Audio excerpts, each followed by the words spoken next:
Իդեպ, մյուս հարցը։ Տղաներ ջան, ըստ ձեզ Արտուր Բաղդասարյանը մեղք ունի Հայաստանում քաղաքական դաշտի դեֆորմացիայի համար։ Արտուր Բաղդասարյանը։ Այո։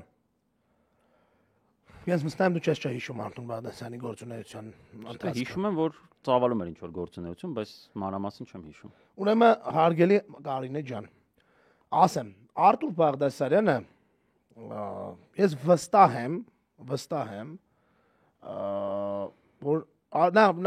եմ, որ Արտուր Բաղդասարյանի քաղաքական կարիերայի փայլուն տարիները եղել են 90-ականների վերջից մինչև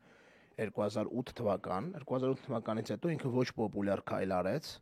եւ այդ ոչ պոպուլյար քայլի հետևանքով հայտնվեց շատ ծանր վիճակում քաղաքական առումով, ռեպուտացիոն առումով քաղաքական։ Բայց ինքը դրանից հետո զբաղեցրեց կարևոր պաշտոններ, անվտանգության խորհրդի քարտուղար աշխատեց եւ այլն, որ լուրջ պաշտոններ Հայաստանում։ Բայց անկախ ամեն ինչից անձը չի քաղաքական դաշտի դեֆորմացիան, ասեմ ձեզ, ոչ թե պայմանավորված է անձերի կամ կուսակցությունների վարքաբանությամբ, այլ դրան հանրային արձագանքի որակով։ Հանրային արձագանքը եթե դրան նորմալ է, այդտեղ դեֆորմացիան ելնում է։ Եթե նորմալ չի, ուրեմն այդ դեֆորմացիան չի լինում դրա պատճառով։ Այսինքն հանրությունն է ձևավորում անկախ ամեն ինչից քաղաքական մշակույթի որակը ու ձևը։ Հետևաբար ես չեմ կարծում, այդտեղ կոպիտ ասած ով ինչ անում է իրան անում։ Ով ինչ անում է իրան անում։ Բայց Արտուր Բաղդասարյանը եւս որսես ռետրոսպեկտիվն է, իդեպ իրան քաղաքականության մեջ չկան, դրա համար եմ հանգիստ ասում, առանց քաղաքական հետագա ինչ-որ բանի էլի հնարավոր դրական կամ բացասական բաների, թե չէ հաստատ չի ասի այդքան, համենայն դեպս դրական բաներ չի ասի, զուտ բանով էլի ասա